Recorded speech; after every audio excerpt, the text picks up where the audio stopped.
नमस्कार, traders diary में आपका स्वागत है। आपके साथ मैं हूं अरुण दुबे और मेरे साथ ट्रेडर्स डायरी खेलने वाले हैं कुशल गुप्ता, जहां हम आपको बताएंगे ट्रेडिंग के 20 दमदार आइडियाज। लेकिन उसके पहले देख लेते हैं कि ट्रेंड किस तरह का देखने मिला। तो सिंगापुर निफ्टी कुशल फिलहाल तो हरे निशान में है। हल्के हरे निशान में, कोई बहुत बड़ा हरे निशान है नहीं। आज यूएस के मार्केट बन रहेंगे, लेकिन फ्राइडे के ट्रेडिंग सेशन में जो मूव देखने मिला यूएस के मार्केट से काफ़ी हद तक मिक्स था। हालांकि निचले स्तर से थोड़ी बहुत रिकवरी जरूर देखने मिली है। डाउ जोन्स हरे निशान में बंद हुआ है, लेकिन नैस्डैक को आप देखिए वहाँ पे थोड़ी बहुत गिरावट देखने मिली और S&P 500 में भी अच्छी खासी गिरावट देखी गई थी फ्राइडे के ट्रेडिंग सेशन में। आज सुबह सुबह एशिया आप देखते तो वहाँ से कुछ खास संकेत है नहीं। हल्के लाल निशान में जब मैं अंदर आ रहा था तब तो हल्के लाल निशान में एशियन मार्केट ट्रेड कर रहे थे। हैंगसेंग, शंघाई दोनों हल्के लाल निशान में थे। हालांकि शंघाई अब हरे निशान में आ चुका है, हैंगसेंग अभी भी लाल निशान में और निकाई में भी आपको ऑलमोस्ट फ्लैट ट्रेड जो है वो देखने मिलेगा। तो कोई बड़े क्यूज जो है वो नहीं है। नो डाउट खबरें काफ़ी ज़्यादा है, तो खबरों के चलते काफ़ी सारे स्टॉक्स में एक्शन देखने मिलेगा। और हाँ, मंथली एक्सपायरी का वीक है, तो वहाँ पे आप नज़र रखिएगा, काफ़ी उठापटक आपको देखने मिल सकती है। मेरे टीम में ज़्यादातर खरीदारी के कॉल है खबरों के दम पे। कुशल, आपकी रणनीति क्या है? बिल्कुल वरुण, आपने सही फरमाया। खबरें बहुत ज़्यादा है, पर खबरों का जो रुझान है और जो टीम है वो आपकी साइड पर ज़्यादा है। तो चलिए, ये चीज़ को आपको ध्यान में रखना है कि जो खबरें वाले स्टॉक्स है वहाँ पर आज काफ़ी अच्छा खासा एक्शन देखने को मिल सकता है। पर सेक्टर स्पेसिफिक एक्शन भी काफ़ी जगह पर देखने को मिलेगा, क्योंकि जिस तरह से ग्लोबल क्यूज फॉर्मेट बनते हुए नजर आ रहे हैं, FOMC के मिनट्स भी इस हफ्ते आने वाले हैं, और किस तरह से कच्चे तेल में गिरावट का फायदा कौन से सेक्टर या स्पेसेस को मिलेगा, हम अपनी टीम में आज उसे भी डिस्कस करेंगे। तो चलिए इसी के साथ पारी की शुरुआत कर लेते हैं। वरुण, आप बताएं क्या सेगमेंट में कौन सा स्टॉक चुना आपने? खबरों के दम पे है राइट्स लिमिटेड। यहाँ पे खरीदारी करना है करीब 350 के लेवल के लिए। 330 के आसपास का आप एक स्टॉप लॉस रखेगा। दरअसल कंपनी को 76 करोड़ के EPC वर्क ऑर्डर मिले हैं। इस खबर के चलते स्टॉक में आज आपको तेजी देखने मिल सकती है। इसके लिए राइट्स लिमिटेड में आप खरीदारी करके चलेगा। वैसे भी रेलवे रिलेटेड स्टॉक जो है उसमें खासकर राइट्स लिमिटेड जो है पिछले कुछ समय से अच्छी खासी तेजी इन काउंटर्स में देखने मिल रही थी। मुझे लगता है कि वो मोमेंटम आज भी कंटिन्यू होगा। इस खबर के चलते 350 के लक्ष्य के लिए आप खरीदारी कर सकते हैं। 330 का रखना है स्टॉप लॉस। कुशल, आपका कैश का काउंटर?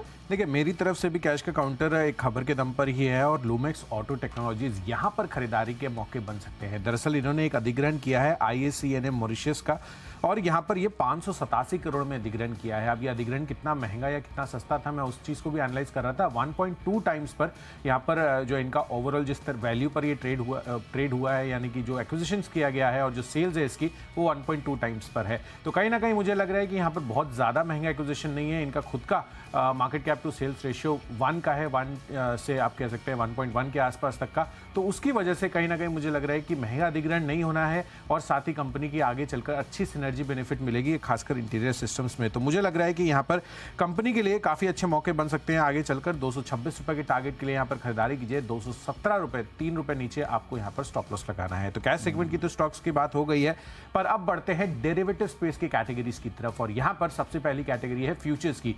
फ्यूचर्स में मैंने बिकवाली का कॉल चुना है, और इसमें सबसे पहले है हिंडाल्को का काउंटर। हिंडाल्को चुनने की सबसे बड़ी वजह बन रही है, अगर आप अमेरिकी बाजार में देखेंगे तो अल्कोहल लगभग 4% तक लुढ़कता हुआ नजर आया था, एंड ओवरऑल मेटल इंडेक्स भी थोड़ी कमजोरी दिखाते हुए नजर आए थे। तो मुझे लग रहा है कि इस वजह से कहीं ना कहीं हिंडाल्को हो सकता है कि आज के सत्र में थोड़ा अंडर परफॉर्म करता हुआ नजर आए। वैसे भी बाजार का मूड माहौल काफी सुस्ती भरा है, बहुत ज्यादा तेजी या मंदी की हम उम्मीद नहीं कर चल रहे हैं, पर जो ट्रिगर बनते हैं कुछ एक स्टॉक्स के लिए वो कहीं ना कहीं फोकस में आ सकते हैं आज के लिए। तो हिंडाल्को के फ्यूचर्स बेचकर चलिए। 418 रुपए के टारगेट के लिए 436 रुपए ऊपर आपको स्टॉप लॉस रखना है।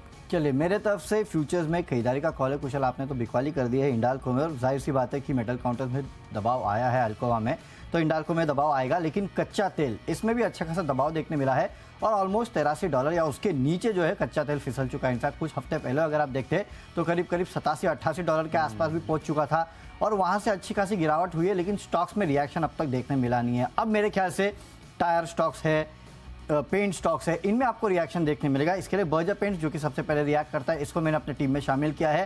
फ्यूचर में आप खरीदारी करके चलेगा 583 के लेवल के लिए। 563 के आसपास का आपको एक स्ट्रिक्ट स्टॉप लॉस जो है वो भी इस काउंटर में रखना है। अब चलते हैं अगली कैटेगरी, जो कि ऑप्शंस की कैटेगरी, और ऑप्शंस में एक बिकवाली का कॉल है, और ये एक मात्र बिकवाली का कॉल है मेरे टीम में, और वो है सिप्ला का। 1020 का पुट आप खरीद के चलेगा 7 रुपये के लक्ष्य के लिए। 4 रुपये के आसपास का आपको स्टॉप लॉस रखना है, क्योंकि US FDA ने पीतमपुरा मैन्युफैक्चरिंग फैसिलिटी जो है उसका निरीक्षण किया था 6 से 7 फरवरी के बीच में, और फॉर्म 483 जारी कर दिया है। 8 आपत्तियां जो है वो इस कंपनी के लिए, इस मैन्युफैक्चरिंग फैसिलिटी के लिए जारी की गई है। हालांकि आजकल हम देखते हैं कि जितनी भी फार्मा कंपनीज है इनके लिए कहीं ना कहीं फॉर्म 483 यानी फिर कोई ना कोई ऑब्जर्वेशन आता ही है। हालांकि स्टॉक में रिएक्शन होता है, लेकिन मुझे पता नहीं आगे और कितने ऑब्जर्वेशन आएंगे। जैसे कि हम हमेशा कहते थे कुशल, कोविड खत्म हो गया है, मतलब अब ऑब्जर्वेशन शुरू हो जाएंगे और वही हो रहा है। लेकिन इससे एक अच्छा लगता है कम से कम कि सबने मान लिया कि कोविड खत्म हो गया वो तो वैसे भी हो ही गया, लेकिन जिस तरह से फॉर्म 483 जारी किया गया है उसका रिएक्शन देखने मिलेगा। इसके लिए पुट ऑप्शन खरीदना है 1020 का। बिल्कुल, और आपत्तियां पे आपत्तियां ये आने वाला है मुझे लग रहा है, क्योंकि जिस तरह से फॉर्म 483 जारी हो रहे हैं और तमाम जो फार्मा कंपनियां हैं वैसे भी बहुत ही अंडर परफॉर्म कर रही थी, और अब अगर ये दौर चालू हो जाता है तो वरुण और ज्यादा कहीं ना कहीं एक्सपेक्ट कर सके चल सकते हैं। बहरहाल देखना होगा कि किस तरह का रिएक्शन सिप्ला पर आ जाता हुआ दिखता है। खबर तो खराब ही है। तो चलिए, सिप्ला वरुण की तरफ से आ रहा है और बेस्ट ऑप्शन में मेरी तरफ से एक और बिकवाली का कॉल है और वो है JSPL पर, जिंदल स्टील एंड पावर। अब आप देखिए तो मेटल काउंटर्स मुझे आज के सत्र में कमजोरी दिखाते हुए नजर आ सकते हैं और स्पेशली स्टील सेक्टर के कहीं ना कहीं कुछ एक कंपनियों पर आज ज्यादा दबाव आपको देखने को मिल सकता है। ऑफ कोर्स हिंडाल्को के साथ साथ तो JSPL मुझे लग रहा है कि आज यहां पर आपको दबाव देखने को मिल सकता है, तो यहां पर बेच कर चलिए। मेटल शेयरों में हम ग्लोबल मार्केट का जिस तरह का रिएक्शन आ रहा है उस वजह से कहीं ना कहीं बिकवाली। हालांकि हम मंथली एक्सपायरी के करीब है तो ऑप्शंस आपको सस्ते दरों पर उपलब्ध है। 7 रुपए का पुट ऑप्शन यहां पर आपको खरीद कर चलना है। 7 रुपए पर उपलब्ध है 590 रुपए का पुट ऑप्शन। 18 रुपए के टारगेट के लिए खरीदारी कीजिए, 4 रुपए का आपको स्टॉप लॉस रखना होगा। तो चलिए, पहली जो 3 कैटेगरीज है वो तो हमने आपको बता दी है अपनी तरफ से। देखिए, बिकवाली का दौर मेरी तरफ से तो चालू ही है और यहाँ पर टेक्निकली भी एक और कॉल पसंद आ रहा है जहाँ पर बिकवाली कर चलनी है, और वो है TCS का काउंटर। देखिए, डॉलर इंडेक्स, देखिए इसके पहले जब जिस तरह की तेजी बनी थी कुछ एक बारी मैंने TCS पर खरीदारी की राय भी दी थी, क्योंकि वहाँ पर मूड, माहौल और सेंटिमेंट काफ़ी अच्छा लग रहा था और काफ़ी बेहतरीन। आप कह सकते हैं कि अभी जो 3500 रुपए का प्राइस है 3250 के लेवल से लगातार तेजी आई है। इनफैक्ट इस साल अगर आप YTD देखेंगे तो निफ्टी इंडेक्स ने लगभग 10% से ज़्यादा के रिटर्न्स ऑलरेडी दे दिए हैं, तो वो अपने आप में काफ़ी शानदार रही है। पर कहीं ना कहीं जिस तरह से डॉलर इंडेक्स 104 के पार अब जाता हुआ दिख रहा है, चार्ट पर पिछले 1-2 दिनों से हम कमजोरी देख रहे हैं। मुझे लग रहा है कि आज मूड माहौल को ध्यान में रखते हुए TCS में आज आप बिकवाली कर चल सकते हैं, तो इस वजह से TCS मैंने कॉल चुना है। देखना होगा कि यहाँ पर किस तरह का रिएक्शन देखने को मिलेगा। आप कह सकते हैं कि हिसाब से कॉन्ट्रा बेट है पिछले हफ्ते की जिस तरह की परफॉर्मेंस रही है ओवरऑल IT काउंटर्स की, पर मैं ये बेट लेकर चल रहा हूँ 3400 रुपए के टारगेट के लिए TCS पर। आज के लिए आप बिकवाली कर चलिए 3550 रुपए हायर साइड पर, केवल 50 रुपए ऊपर आपको रिस्क टू रिवॉर्ड रेशियो के हिसाब से अच्छा बेट मिल सकता है TCS पर। चलिए, तो IT काउंटर दिग्गज है जिसमें आपको बिकवाली करनी है और वो है TCS। मेरे तरफ से खबरों का सिलसिला जारी है और खबरों के ही चलते भारत फौज, मैंने यहाँ पे टेक्निकली भी अच्छा लग रहा है मुझे, 890 के लेवल के लिए खरीदारी कीजिएगा। 857 का स्टॉप लॉस रखना है। पिछले कुछ दिनों में आपने देखा है कि काफ़ी सारी खबरें जो है डिफेंस क्षेत्र की कंपनियों को लेकर आई है और उसके चलते इन काउंटर्स में तेज़ी देखने मिली है। भारत फौज भी उनमें से एक है जिसमें खबरें लगातार आती गई है जिसके चलते तेज़ी हुई है। लेकिन एक और खबर आई है और वो ये है कि इस कंपनी की सब्सिडरी ने रोल्स रॉयस के साथ एक MOU साइन किया है भारतीय बाजार के लिए नेवल प्रोपल्शन सिस्टम डेवलप करने के लिए करार जो है वो किया गया है। तो मेरे ख्याल से इसके चलते आज यहाँ तेज़ी हो सकती है, तो भारत फौज में आप तेज़ी कीजिएगा। ये प्रोपल्शन सिस्टम जो है उसकी खबर के चलते आज यहाँ पे तेज़ी होगी। 890 के लेवल के लिए खरीदारी करना है। अगला काउंटर है फंडामेंटल पिक और फंडामेंटल पिक है KEC इंटरनेशनल। 495 के लेवल्स के खरीदारी करना है। 465 का स्टॉप लॉस रखना है। कंपनी तो अच्छी आप सभी जानते हैं, लेकिन एक खबर इसके लिए आई है कि कंपनी को करीब 3023 करोड़ के आसपास के नए ऑर्डर जो है वो मिले हैं। इस ऑर्डर विन के खबर के चलते आज KEC इंटरनेशनल में आपको खरीदारी देखने मिल सकती है। 495 के लेवल की खरीदारी कीजिएगा। 465 का रखना है स्टॉप लॉस। कुशल, आप बताइए, फंडामेंटली भी कुछ बेच रहे हैं कि यहाँ कुछ खरीदेंगे?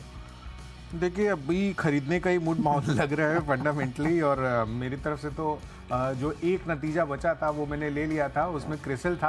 और कहीं ना कहीं मुझे लग रहा है कि यहाँ पर आपको खरीदारी के मौके बन सकते हैं, पर थोड़ी सी लंबी अवधि लेकर चलिए, क्योंकि नंबर्स जो आए हैं वो रिलेटिवली ठीक ठाक रहे हैं। आय में 16% का उछाल देखने को मिला है, मुनाफा लेकिन 7% घटा है। हालांकि पिछले साल अगर आप एक्सेप्शनल लॉस देखेंगे तो यहाँ पर 45.8 करोड़ का लास्ट ईयर ये लॉस था, तो प्रॉफिटेबिलिटी में थोड़ी सी गिरावट है एडजस्टेड बेसिस पे, लेकिन प्रॉफिटेबिलिटी आपको बढ़ती हुई नजर आएगी और मार्जिन्स भी लगभग स्टेबल हैं 26.3%, 27.3% पिछले साल मार्जिन्स रहे हैं, तो मार्जिन्स भी उतने ज़्यादा डिप नहीं हुए हैं। लार्जली आपको यहाँ पर ये ध्यान रखना है कि कंपनी 23 रुपये का डिविडेंड भी दिया है।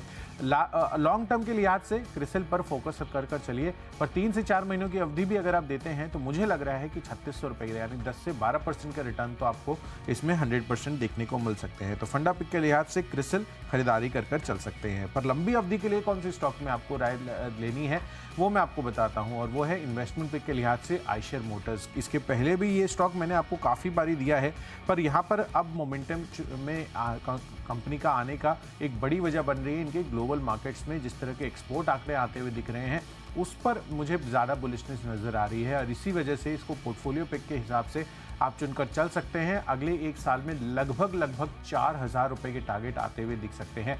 एंड रॉयल एनफील्ड का जिस तरह का मार्केट एक्सपेंशन है और आगे चलकर जो ये इलेक्ट्रिक व्हीकल में इस चीज़ को जो ट्रांसमिशन है उसको चेंज करने वाले हैं, वो मुझे लग रहा है कि ये इनके लिए काफ़ी गेम चेंजर साबित हो सकता है। तो कल्ट वही रहेगा, ट्रांसमिशन का फॉर्मेट हो सकता है बदल जाए, पर आयशर मोटर्स इस वजह से हमेशा से आपको एक एक्टिव काउंटर के रूप में निकल कर आ सकता है। तो आयशर मोटर्स 3,900 रुपये के टारगेट के लिए खरीदारी कर चलिए अगले एक साल के हिसाब से। चलिए, मेरे तरफ से निवेश का स्टॉक है साल्जर इलेक्ट्रॉनिक्स। यहाँ पे आप खरीदारी करके चलेगा 335 के आसपास के लेवल अगले 8 महीने में देखने मिलेंगे।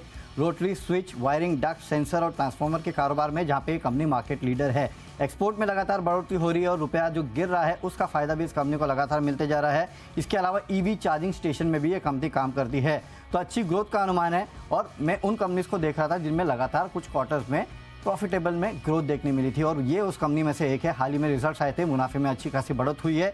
मेरे ख्याल से आप थोड़ा समय देंगे तो अच्छे लेवल्स आपको देखने मिल सकते हैं 335 के आसपास। हालांकि एक साथ बाइंग नहीं करनी है, फिलहाल 25%, थोड़े दिन बाद 25%, 8 महीने का अगर आप वक्त देंगे तो आपको हर लेवल पे खरीदारी मिलेगी। 335 के लेवल के लिए खरीदारी कीजिएगा, बहुत बेहतरीन स्टॉक है, नजर रखिएगा इस काउंटर पे। अगला है खबरों के दम पे जो स्टॉक मुझे पसंद है वो है पेनार इंडस्ट्रीज। 77 के लेवल के लिए खरीदारी करना है, 71.8 का स्टॉप लॉस रखना है। इस कंपनी को करीब 851 करोड़ के ऑर्डर मिले हैं काफ़ी सारी कंपनी से और इस कंपनी का जो मार्केट कैप है वो इसी के आसपास है। तो मार्केट कैप के लिहाज से जितना ऑर्डर मिला है बहुत बड़ा है, इसके चलते आप तेजी कीजिएगा।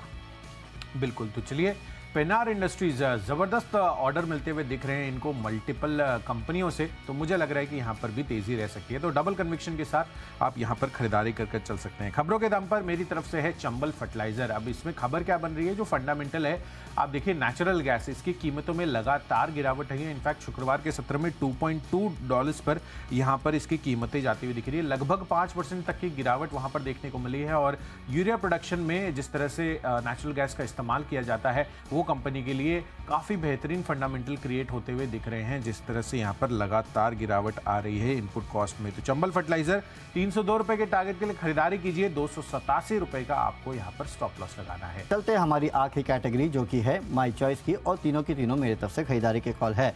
सबसे पहला स्टॉक है पावर ग्रिड। 220 के लेवल की खरीदारी कीजिएगा, 211 का स्टॉप लॉस रखना है। दरअसल पावर ग्रिड जो है TBCB के तहत सक्सेसफुल बिडर घोषित किया गया है 5 प्रोजेक्ट्स के लिए, तो इसके चलते आपको आज पावर ग्रिड में तेजी देखने मिल सकती है।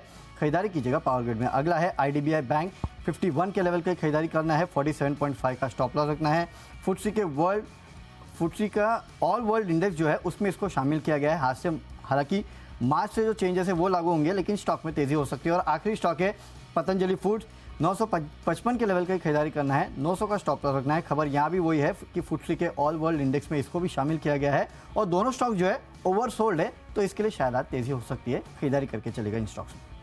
बिल्कुल, तो चलिए, मेरी तरफ से है सबसे पहला कॉल अपोलो टायर्स पर। यहाँ पर खरीदारी करने की राय है। जिस तरह से कच्चे तेल में गिरावट आई है वो कहीं ना कहीं इनके लिए पॉजिटिव साबित हो सकता है। तो 342 रुपये का टारगेट इसमें बनाकर चलना है और जो स्टॉप लॉस आपको बनाकर चलना है अपोलो टायर्स में वो होगा 325 रुपये का। तो इस वजह से यहाँ पर ये स्टॉक फोकस में रहने वाला है, यहाँ पर खरीदारी कर चलिए। यही नहीं, इसके साथ साथ आपको एक और स्टॉक जहाँ पर खरीदारी का फायदा मिलता हुआ नजर आएगा वो है कैन बैंक का। यहाँ पर खरीदारी करनी है। दरअसल नेक्स्ट 50 में, निफ्टी नेक्स्ट 50 में इसका इंक्लूजन होने वाला है, तो ये कहीं ना कहीं ये जो अपडेट है ये काउंटर के लिए पॉजिटिव रह सकता है। 304 रुपये का लक्ष्य बनाइए, 290 रुपये का स्टॉप लॉस रखिए। और आखिरी कॉल है एशियन पेंट्स पर। कच्चे तेल में गिरावट का फायदा सीधे तौर पर वरुण ने आपको बर्जर पेंट्स बताया, मेरी तरफ से एशियन पेंट्स आप शामिल कर लीजिए, यहाँ पर इसको भी अच्छा फायदा मिलेगा। 2930 रुपये के टारगेट के लिए 2800 रुपये का स्टॉप लॉस। चलिए, तो हमने आपको विस्तार में स्टॉक्स बता दिए हैं। क्विकली एक बार रिकैप भी देख लेते हैं। कैश में खरीदारी करना है राइट्स लिमिटेड में, जो ऑर्डर इनको मिला है उसके चलते आज तेजी हो सकती है। फ्यूचर्स में बर्जर पेंट्स में खरीदारी करना है, कच्चे तेल में गिरावट का फायदा इस कंपनी को मिलेगा। ऑप्शंस में सिप्ला का 1020 का पुट ऑप्शन खरीदना है, 7 रुपये के लक्ष्य के लिए 4 रुपये का स्टॉप लॉस रखिएगा। टेक्निकली भारत फोर्ज अच्छा लगता है। रोल्स रॉयस के साथ इन्होंने जो एमओयू किया है इस कंपनी की सब्सिडरी ने, उसका भी फायदा मिलेगा। Fundamentally KEC international order win के खबर के चलते आज यहाँ तेजी हो सकती है। निवेश करके चलना है सारजा इलेक्ट्रॉनिक्स में 335 के लेवल के लिए। खबरें पेनार इंडस्ट्रीज में है, 850 करोड़ का ऑर्डर मिला है, उसके चलते तेजी हो सकती है। माई चॉइस में पावर ग्रिड में आपको खरीदारी करना है। इसके अलावा IDBI बैंक और पतंजलि जो FTSE ऑल वर्ल्ड इंडेक्स में इनको शामिल किया गया है, उसके चलते तेजी हो सकती है। लेकिन आज का मेरा बेस्ट पिक मेरे टीम का एकमात्र सेल कॉल है और वो है सिप्ला। यहाँ पे 1020 का आपको पुट ऑप्शन खरीदना है, 7 रुपये के लक्ष्य के लिए 4 रुपये का स्टॉप लॉस रखेगा। US FDA ने पीतमपुरा मैन्युफैक्चरिंग फैसिलिटी का निरीक्षण किया है और यहाँ पे 8 आपत्तियां जारी की है फॉर्म 483 के साथ। तो इसके चलते आज सिप्ला में दबाव देखने मिल सकता है। 1020 का पुट ऑप्शन आपको खरीदना है। चलिए, तो खबरों के दम पर लूमेक्स ऑटो टेक्नोलॉजीज यहां पर खरीदारी करने के मौके बन सकते हैं। साथ ही अल्कोआ में जिस तरह की गिरावट आई है, हिंडाल्को पर दबाव देखने को मिल सकता है। JSPLP 590 रुपए का पुट ऑप्शन खरीद कर चलिए। मेटल सेक्टर मुझे आज कमजोर लग रहा है। साथ ही TCS पर आज आपको बिकवाली करने की राय है। चार्ट स्ट्रक्चर कमजोरी का रुझान दिखा रहे हैं। क्रिसल अगले 4 महीनों के लिए 3600 रुपए के टारगेट देखने को मिल सकते हैं। साथ ही निवेश के लिहाज से आपको खरीदारी करके चलना है आइशर मोटर्स पर, तो यहाँ पर अच्छी तेजी का रुझान बन सकता है। चंबल फर्टिलाइजर, नेचुरल गैस की कीमतों में जो लगातार गिरावट आ रही है उसका फायदा मिलेगा। और साथ ही माई चॉइस कैटेगरी में अपोलो टायर्स, कैन बैंक और साथ साथ एशियन पेंट्स में आपको खरीदारी करने के मौके बन सकते हैं। और इन सब में आज का बेस्ट पिक बन रहा है आइशर मोटर्स। ग्लोबल एक्सपेंशन कर रही है कंपनी, लगातार नए मॉडल्स इंट्रोड्यूस कर रही हैं। मुझे लग रहा है कि प्रोडक्ट पोर्टफोलियो और जिस तरह का विस्तार है, अगले 12 महीनों में लगभग 4000 के टारगेट्स आपको यहाँ पर देखने को मिल सकते हैं। चलिए, स्टॉक्स तो हमने आपको बता दिया कि आपको क्या खरीदना है, क्या बेचना है, लेकिन एक बार जाते आते सिंगापुर निफ्टी भी देख लेता है कि किस तरह का मूवमेंट वहाँ पे देखने मिल रहा है। अभी भी हरे निशान में है कुशल सिंगापुर निफ्टी, तो अच्छी बात है। लेकिन नो डाउट एक तकलीफ बहुत बड़ी है। क्या? अब खबरें बहुत सारी थी, हाँ। वो तो हमने आपको बता दी कि कहाँ कहाँ खबरें और उसका रिएक्शन देखने मिलेगा। लेकिन अब टेक्निकली भी अगर आप देखेंगे ना, तो निफ्टी के सामने 2 बड़े हर्डल है। क्या? 100 DMA जो कि है 17967 पे, और 50 DMA जो कि है 1833 पे। यानी कि शॉर्ट टर्म मूविंग एवरेजर जो है वो निफ्टी के लिए एक बहुत बड़ा हर्डल बनने वाला है। तो फंडामेंटल और टेक्निकल दोनों ही समझना काफी इंपॉर्टेंट है, और ये दोनों समझने के लिए सीधे चलते हैं शेयर बाजार लाइव में, जहाँ पे अनिल सर और दीपांशु भंडारी हमारे साथ जुड़ते हैं। दीप जुड़ चुके हैं। गुड मॉर्निंग दीप। अब एवरेजेस का तो नहीं पता, वरुण अच्छी बात यह है कि 18,000 के ऊपर हमें लेवल एक बार तो पिछले हफ्ते दिखाई है। हालांकि 41,000 के नीचे बैंक निफ्टी भी दिखा था। तो कहां पर ज्यादा आपको इंपॉर्टेंस देनी है और इस हफ्ते के लिहाज से क्या डेटा कह रहे हैं, कौन से इंपॉर्टेंट लेवल्स हैं, क्योंकि मंथली एक्सपायरी भी हमारे सामने। आइए करते हैं इन सब पर फोकस, करते हैं शुरुआत शेयर बाजार लाइव की हेडलाइंस के साथ।